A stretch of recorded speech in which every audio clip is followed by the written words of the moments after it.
everyone, and welcome back to Shock Talk. We have kind of an interesting topic we want to cover today. You guys are all excited about it. I'm excited about it. So let me kind of precursor what's going on here. We had a customer reach out to us through the social avenue. I've known this to be true for a while. Yes, it's an old story, but we got to retell it. Anyways, a customer reached out to us, said he had a BILSTEIN damper with close to 1 million miles on it. Let's call it 960, 970. And he asked if 970,000 miles. Yes, and he asked if we wanted them back. It just happens to be a Toyota. Yeah, to run some data on it, right? Figures. So only car that'll get to 970. he sent it back, and it's right here. It's got a little road rash on it, but we dynoed it. We actually posted the dyno results online. We got a lot of people asking about it, talking about it. So we figured a lot of people saying it's BS. Yeah, we figured that we talk about it today on podcast. We figured it was podcast-worthy material. So Shane and I, we're old school. Back when dinosaurs roamed the earth, we started at BILSTEIN, and we used to have an ad that said the 1,000,000-mile warranty damper, right? Yeah. I remember that ad. And now here we finally have one, right? Well, no, we've had a set before. I know. There's been a few people that sent it back. A guy that had a 2013 GM 2500. Oh, that's right. But he was at 700. No, he was at 1 million miles, and really? He called and bought him when the truck was brand new. Sent him back to Steve. Steve gave him a set of shocks. Right. And so let's reiterate on what that is. Was that a front shock? That was the whole set. The whole set on a Chevy HD. Yeah, I with remember a little this. Tiny shock. Yep. With a gnarly motion ratio in the front. I remember this story, and he actually said that he was using the truck for hauling from the United States to Canada. If I remember the story right, he was hauling loads back and forth. He had his own business or something, moving material. So the truck saw all kinds of weather and snow, and I'm sure this one too. I mean, you look at this damper; it's definitely seen some weather. But for those of you that didn't see the dyno results online, we tested this against a new damper, similar new damper. But not the same. Not exactly the same damper. And which we were wondering why not. Yeah. The funny thing is that, except for a little oil leakage, a little seal wear and tear, essentially, we don't recommend it, but essentially this could still be driven on. Now, it's got some residue right here, but this is normal. Correct. Designed to be that way. And back in the old days, yep, we would say the spiel, which was true, the rod guide is self-lubricating. Right. And over the lifetime of the shock, it would omit 10% of its oil. Yep. So it had an extra 10% it was overfilled. Yeah. Of oil, so that the self-lubricating property of the rod, because if it didn't self-lubricate, the rod guide as the oil, it would draw, basically the self-lubricating is designed to draw a little oil out so that the rod guide doesn't burn out. Right. So seals don't burn out, so it keeps it lubricated. Right. And for those wondering, we welded a rod end on the top for to get it on the dyno. Yeah. Dyno results. But you can see there's a little bit of oil residue, which is, we consider that normal.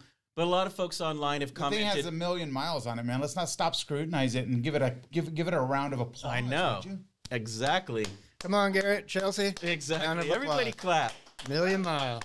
So right there. People have asked or commented that we may have rebuilt it.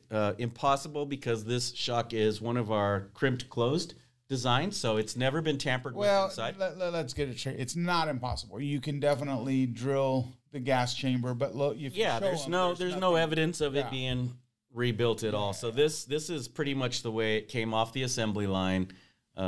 Been on the road for 1 million miles and still has a fairly positive dyno result. It's pretty amazing. I would say it had a positive dyno result. It was really close to the OE replacement rear shock of a first-gen Tundra. And I think the only thing that really was different is we use a 14 mil piston rod versus that smaller one on the OE. So there was a little more rod force there. Yeah. The valving is not the same between the 46. Not exactly the same. Mm-hmm. Yeah, not and exactly we use a bigger piston rod. We use so that there's this shock is crimped. It's not available anymore. Ours is crimped now too. Right. But we would have had to make something similar. To like valve it the same. Yep. So, but we didn't do that. We just compared it against what something similar. something that we saw. And just the fact that it still holds damping forces. Yeah, regardless of what we compared it against, the dyno graph shows that it still had enough dampening in it to dampen the vehicle's movement. It still had gas force. Yeah. It's still basically sealed, minus what Shane explained about the oil. it's what functioning. Exactly. What other factors would go into a damper to make it live that long? I mean, we've talked about the monotube, gas pressurized monotube design. Is that part of the reason it lives so long? Of No, course. because Of course. I think it's just the way the car's driven. I think a freeway car will go 1,000,000 miles. I think had that car had seen weekend enjoyments in the dirt, it wouldn't have gone that far. Like if this was a Kia Borrego, it wouldn't have gone that far. Yeah, the Kia Relax with the Kia Borrego, the Borrego, car buddy. would have blown up well before 1,000,000 miles. Relax with the Kia Borrego. But it was a Toyota. It was a Well, Toyota. I mean, it was no 4Runner or LC, but Probably never towed. I'm Probably, certain that it had something to do with the construction and the tolerances inside the damper. yeah, I mean, Because you don't see that with every brand. a of Bilstein damper. Shock has to. I mean, the quality on it is insane, Right. But the the- tolerances, yeah. but the shock has to have a lot of pressure in it. What, 300 psi or so? I believe so, 275. So I mean, the tolerances on everything in this has to be pretty precise to be able to hold that pressure in there. It's not. You're not talking about cheap junk. Right. So being off of a first-gen Tundra, the vehicle itself was roughly 20 years old. So, Well, they made them from 2000 to 2006. Yeah. Right. You have one. I have one, yeah. And it has Bilstein's on it as well. They don't have 1,000,000 miles, though, not even close. But I mean, let's talk about real quick. Let's talk about that bushing. I was just going to say that. The bushing is still... Look at this bushing. 100% still alive. compliant. Yeah. 100% compliant. I think a lot of people don't appreciate a good bushing in a shock. Mm-hmm. Like we come from back in the day when we would buy the white brand shocks. They had a little bushing in them, and they would last like you'd 3 blow them days. out Yeah, all the time. a year. Yeah. They fit like socks on a rooster. Yeah, Like exactly. I tell people that Bilstein has the real close to an OE fit. Quality bushing. It's an OE fit. You don't have to put little sleeves or things in there. And I think other brands. Vulcanized bonded bushing. And that one is And vulcanized. they'll double go bonded. they'll go 1,000,000 miles. Yeah. This Yeah. one's This is a what double vulcanized Yeah. bushing. And that's what I don't understand about everyone that thinks that they need a Heim joint. Like, Right. why do you want that rigidity? Right. There's absolutely no deflection in that. You know what I mean? Like, you get comfort out of rubber grommets. Yeah. Robert.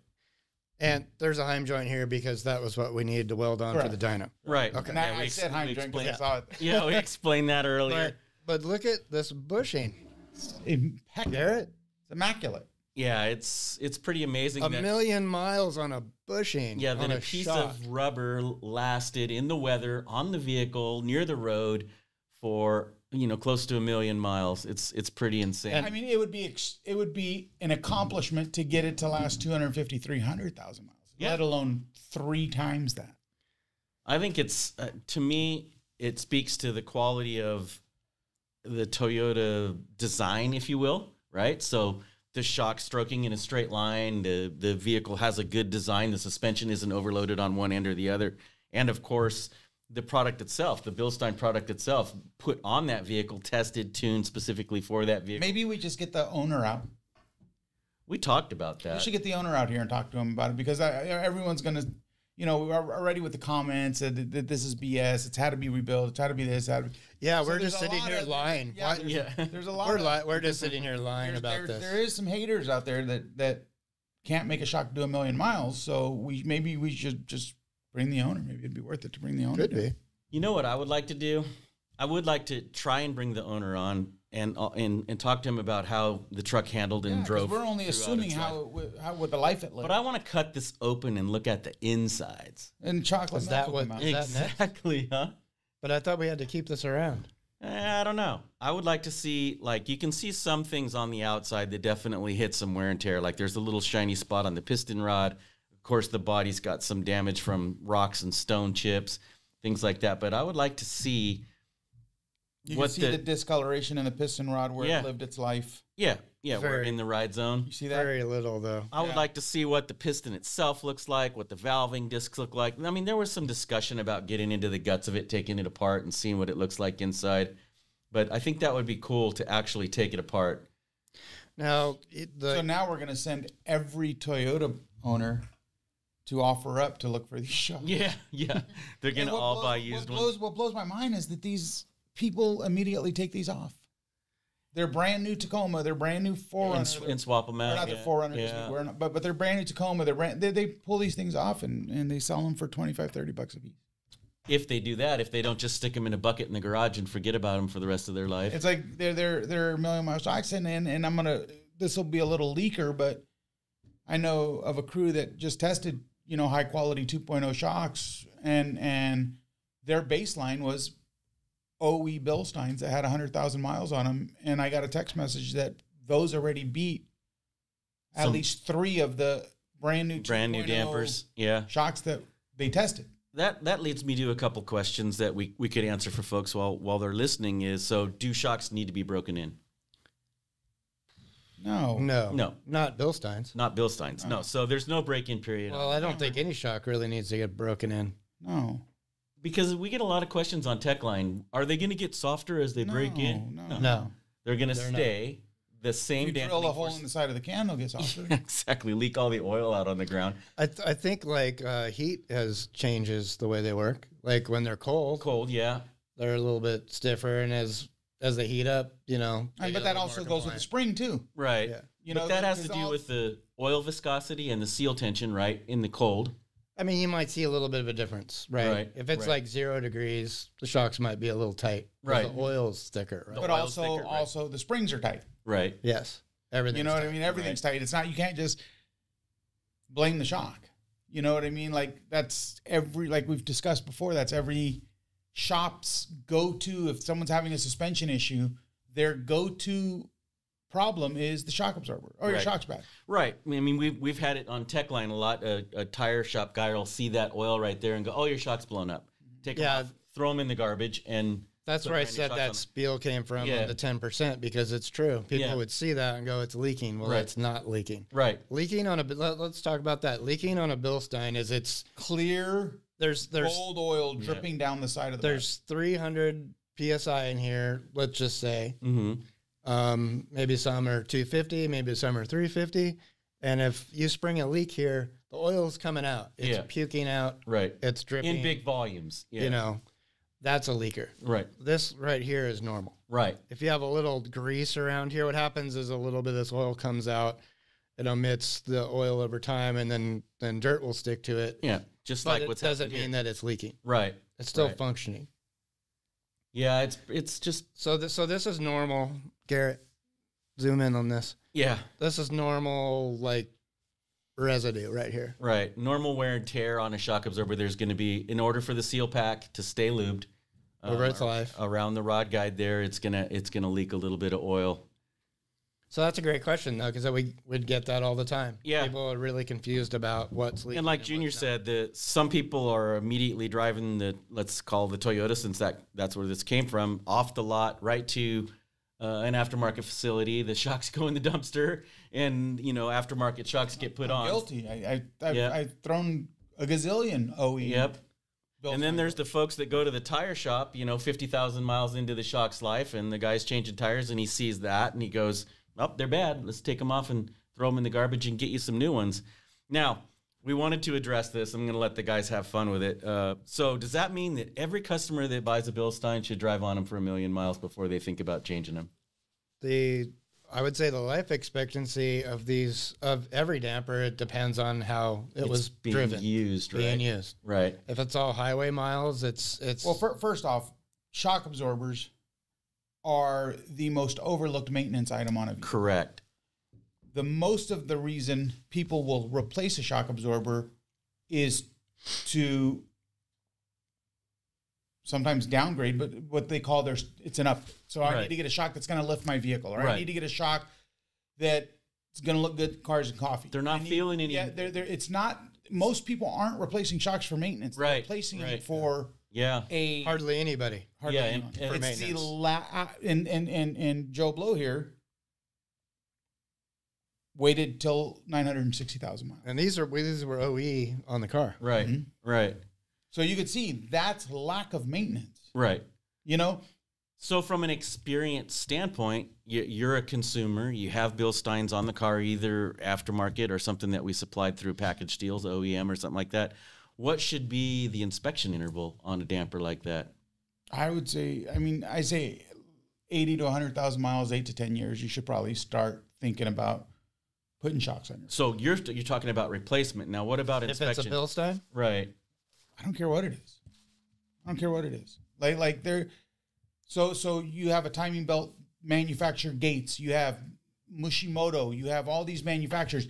So Mushimoto is the best belt they make. Right. Right. So are you going to skip a timing belt service because you have a better belt? Not on a direct interference motor. It's a maintenance item. Right. Are you going to not put plugs in your car because you don't have a misfire? But so it's just that's just the deal, man. You would say if the customer is within those mileage limitations that they should just swap them out for safety, or should they have? It's a small price to pay to keep your vehicle on the road, right? And damping correctly and doing what it should be doing. Like I'm not saying that it's a must. I'm like I said, it's the last. It's often the most overlooked maintenance item on a vehicle. But just because I run NGKs in my Toyota doesn't mean I'm going to skip an interval. Right. Right. Just because I'm running, I'm not going to wait till the thing blows up. I'm not going to wait till the car starts misfiring and I have to pull over to the side of the road and figure out what cylinder's misfiring. I kind of get your point because, like, from an end user standpoint, if you looked at this, right, you wouldn't be able to tell if it was still good or not. There's no way you can tell a damper on the external unless it's pouring oil out of whether it's good. So what would make you want to, on a BILSTEIN at 80,000 miles, what would you change it? I'd replace it. You would just replace it? Yeah, I'd replace it. It's a maintenance item. Yeah, because your consumer's not going to have access to a dyno or any of that kind of stuff. I would start myself. This is a fine line. This is what I said to Garrett before the show. I'm like, hey, this is a real fine line. This is like, this is really a milestone. This is something to brag about from a manufacturing standpoint because that's great manufacturing. Right. But it doesn't take away the fact that there's a maintenance. You don't want to overlook maintenance. Right. And I think we've recommended in the past, like, let's say you're dealing with a Toyota and you look up the maintenance interval on the shocks. There's no maintenance interval on. Manufacturers don't even put maintenance intervals on. Really? That is strange. I didn't know that. No, they don't put a maintenance interval on it. They say right in the book that your timing belt needs to be changed every 10 years or 100,000 miles, but they don't say anything about the shocks. Yeah, just like people call and say, oh, my shock's leaking and you made my vehicle unsafe. Well, guess what? It's another maintenance item on a vehicle that's not even DOT approved. It doesn't even have to be DOT. You can put anything you want on that thing. That is just really weird. I thought for sure they'd have a written maintenance interval, even on tires and things like that. I think BMW did in the 80s and the 90s. I don't think anyone's had a maintenance interval. That's a good topic to address for the end user. I like the thought of at least addressing it or looking at it 80 to 100,000 miles for sure, right? And if you're maybe a more experienced mechanic, if you're not seeing major leaks and you haven't seen any really weird changes in the drive here's the deal with dampers. Here's the deal with shock absorbers and spring fatigue and all this. You can't see it. You can't go off of how the car feels. Right. Because we're all creatures of habit. You get used to the way it is. We jump in a car every single day and we use it from 0 to 100,000 miles and we get used to the way the suspension's functioning. Right. So we don't know if we just got used to the shitty ride. Yeah. That's why we get so many people that put BILSTEINs on their car and like, oh my God, this thing it's alive now. Right. No, that makes sense too. So you just get a mileage in your head and do right by the car. If you want the car to do right by you, do right by the car. No, that makes sense. It should be something that you as a consumer or an end user, based on what you gathered as far as knowledge on how long a damper will live. Anything like anything, honestly, anything in suspension is often overlooked. People think that the only part of a car is a motor and a transmission. Right. Oil changes and tires. I need to do my oil change. I need to do a transmission flush. I need a brake fluid flush. I need this. I need spark plugs. I need this. And when the tires get bald. But their ball joint's so clapped out. Right. You know what I mean? So not only does your engine, transmission, fluids need service, your suspension actually takes more punishment than anything in that motor. Well, depending how you drive. If you're wide open throttle all the time, you could. That's arguable. But ball joints, tie rods, rack and pinions, like all that stuff, is a major player in the safety of your vehicle and what's going to get you from point A to point B. Like I did inspections on cars for years. I mean, I've looked at ball joints that were so bad that they honed out the knuckle. Yeah, I've seen that too. They've honed out the knuckle. It's no longer a taper. It's straight. So I haven't. I've had to upsize ball joints because it's honed out the taper. I've had to drill it out. Yeah. So I've got an interesting one. So like, let's just say 8100 series product, right?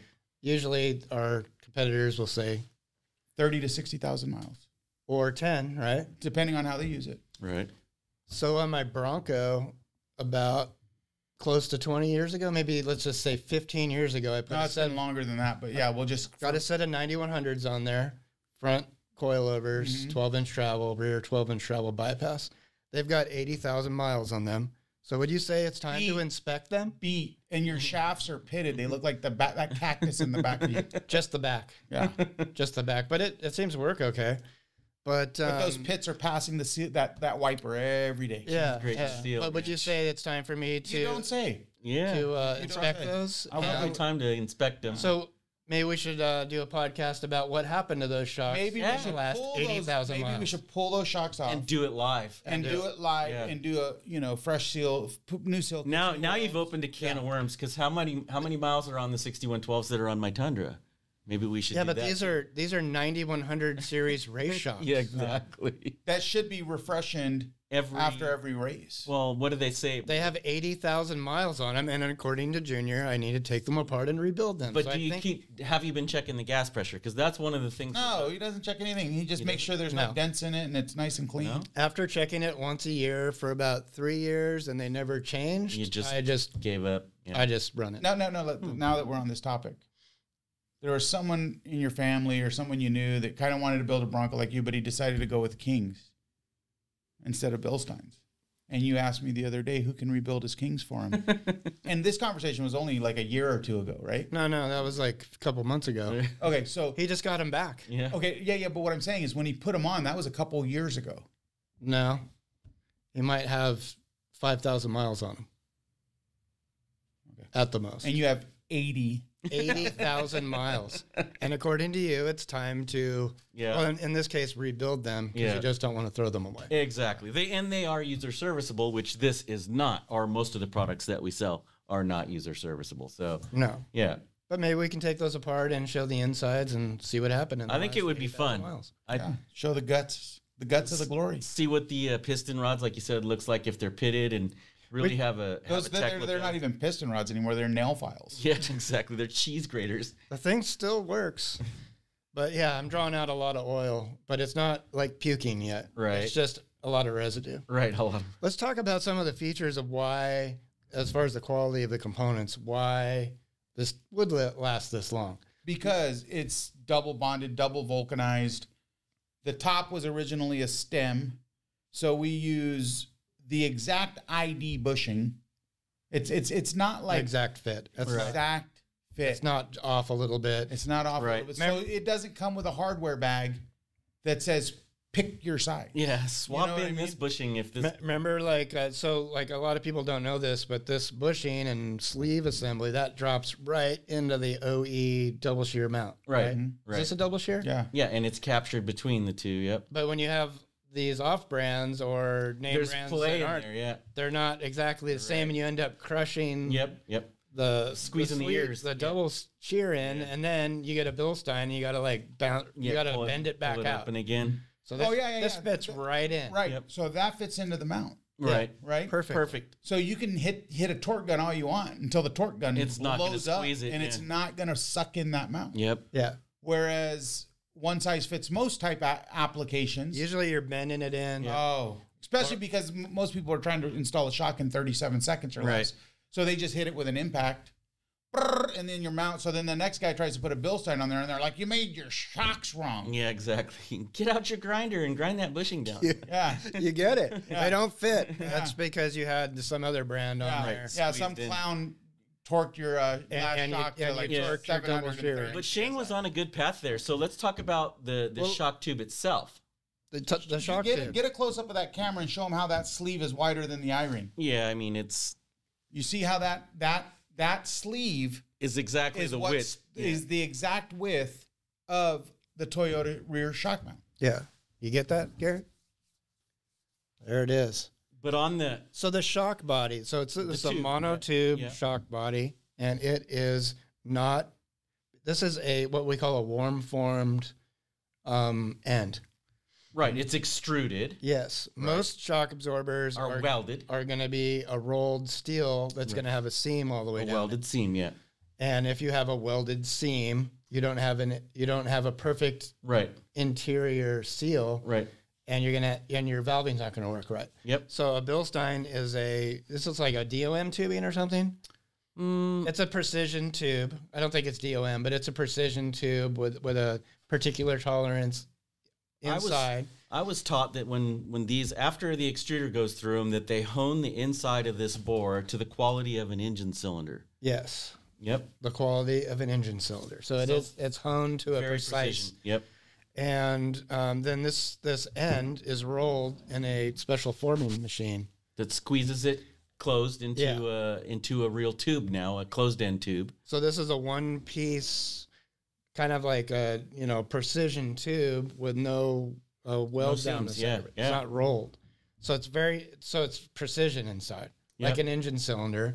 So now you get to the piston and the wear band and the dividing piston, and now you're dealing with an exact tolerance. Yeah, Right. because you got your Of a wear piston band cylinder. O-ring. Right. Yeah. So once that wear band, there's no possible way because of the tolerance that the gas is going to pass through On either the IFP or the main or piston. the main piston. Yeah. It's just going to go. And there's a Teflon wear band, right, on the piston. Teflon wear band on the piston, definitely on this one. Right. And then the IFP has a Buna O-ring on it. So Yes. that's going to float in there. So, and I don't know if you can see in the photos, but this tube to me, the thickness of the tube wall seems to be thicker than most of the other dampers that I've taken apart. Look how thick the tube wall it is itself. So that's got to help too. When you have a twin tube damper, it's very thin metal. Right. Like a lot of times they go, oh, you're going to bend this. It's a monotube, but this is like a 2 mil wall thick. This is very thick. Right. Wow. Right. If you take a typical twin tube shock, it's literally like a step above a tin can. Right. And it's very easy to dent those. Muffler tube, and it's But it's okay to dent them though. So Built like, like a muffler it's not tube. it's not okay to dent that. But right. people have had one of these types of shocks. They've had dented the tubes, and they're like, oh, I'm worried about denting this tube. Well, good luck. Yeah. Good. It seems this thing's been on the road forever, and there's a few areas where it looks like it took some pretty significant hits, and it didn't dent the tube. It's still, the tube's still, well, it ran on the dyno full stroke, so it definitely is not dented anywhere. So you're dealing with like precision engine cylinder precision internal components. The piston rod, triple hard chrome, pull tested at 20 tons. So I mean, everything is just super And our high performance. aftermarket pull tests are far.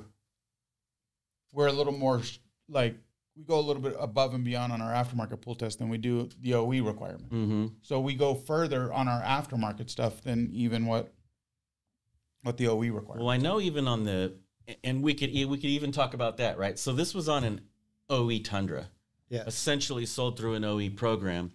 So all of Bilstein dampers meet that same specification. These are built on the same assembly lines for OE or aftermarket, built the same way. Shane can maybe speak to how difficult it is to become an OE part on a car.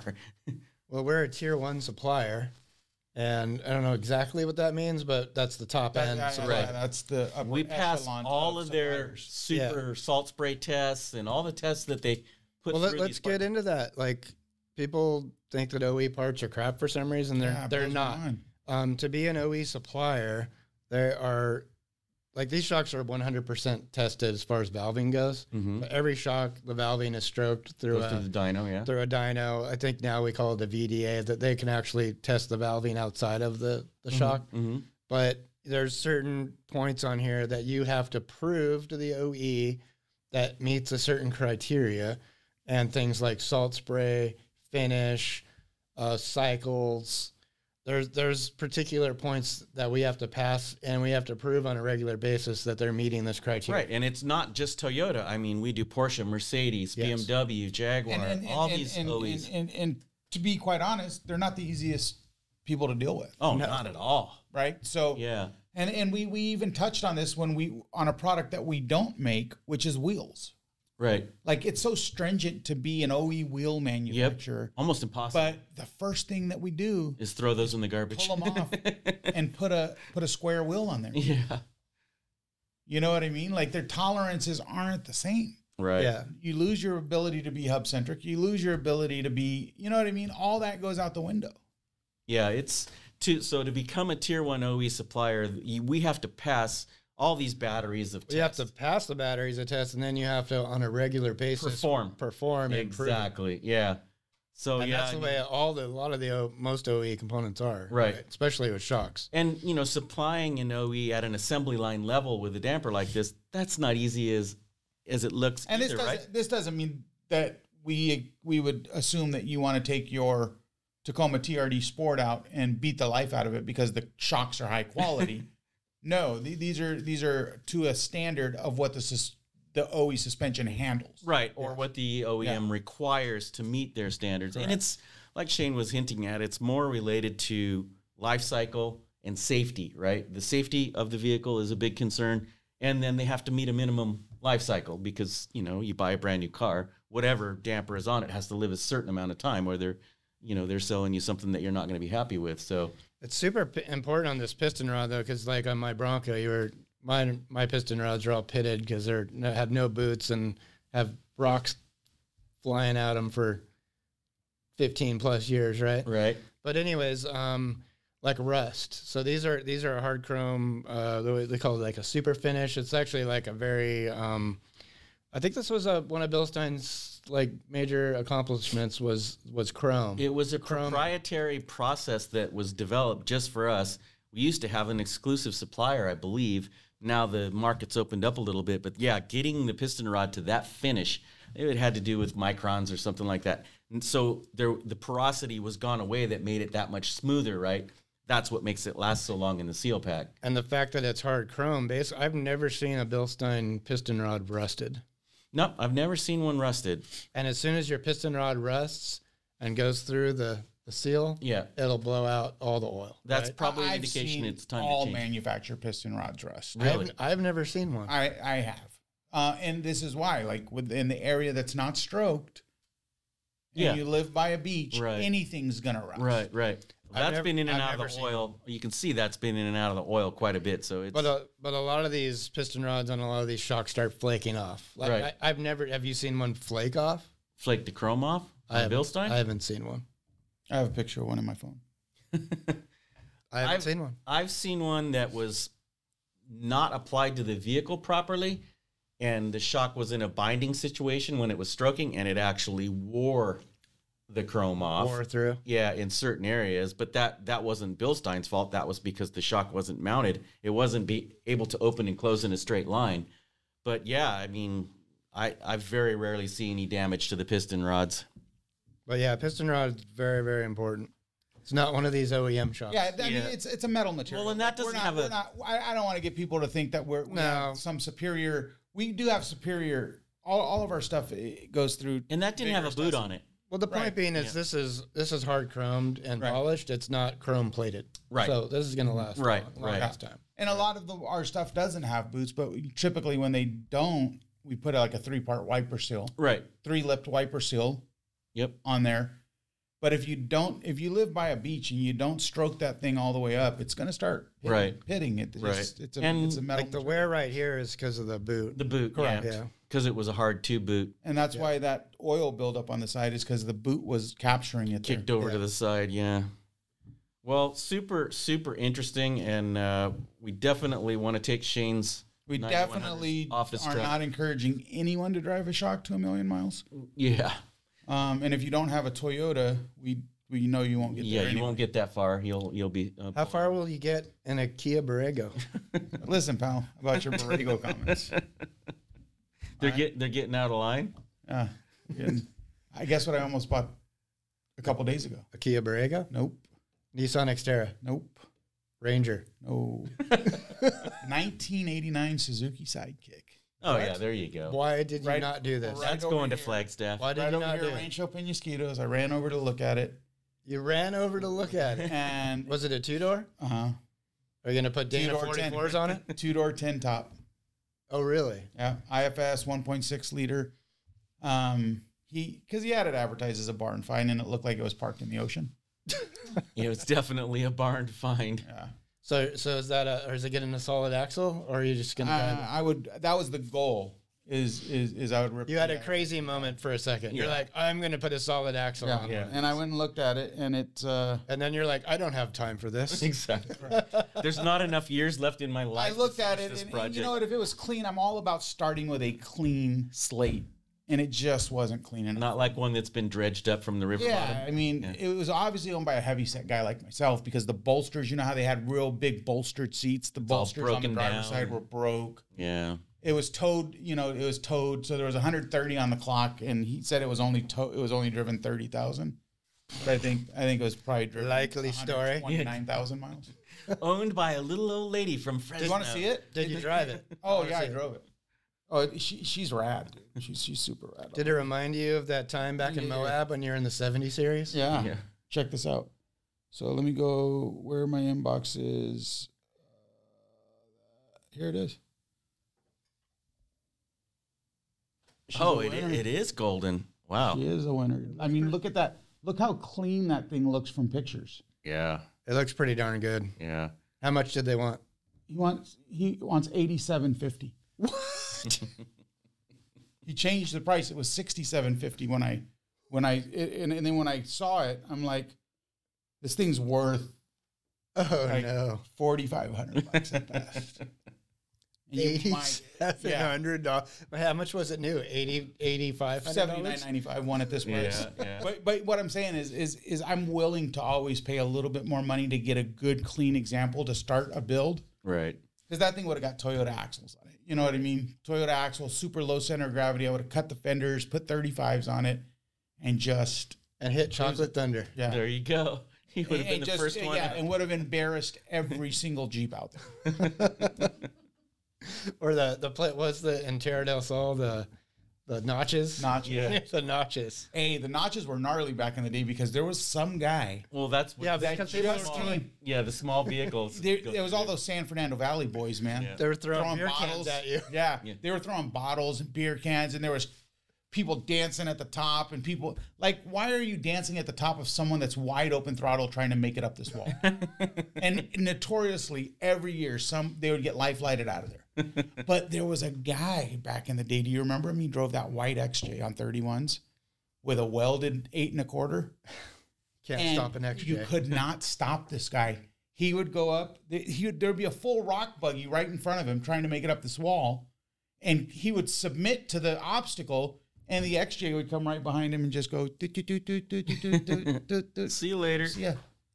Power to weight ratio. Yeah. No, it was like a 3-inch on 31s with a welded 8 1/4. And he just, I don't know if it was driving skill or what it was, but he made everything at the notches look easy. I had that same truck. 31, People 3-inch used to lift. get so pissed at this guy, man. And you'd never see the Jeep wheeling during the day. He would just bring this thing out at night and just go straight to the notches.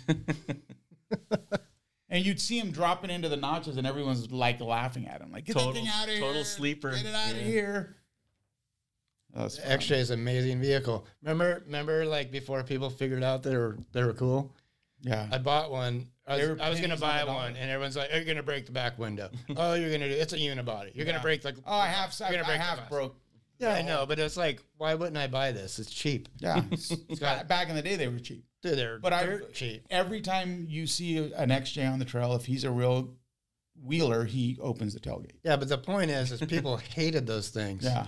So, anyways, I bought one against the grain, and then everybody figured it out later. They're like, Yeah. "This is great." And still to this day, they're still like top-notch builds. Like, Yeah. A great wheelers. Shit, they race those things, the Jeep speeds. Yeah. Jeep speeds. Yeah. Jeez. Randy Yeah. races this. Well, All right. let's shut this down on the Million Mile Shock. Save the rest of this for another episode. Thanks for joining us on the Million Mile episode. We'll see you all next time on Shock Talk.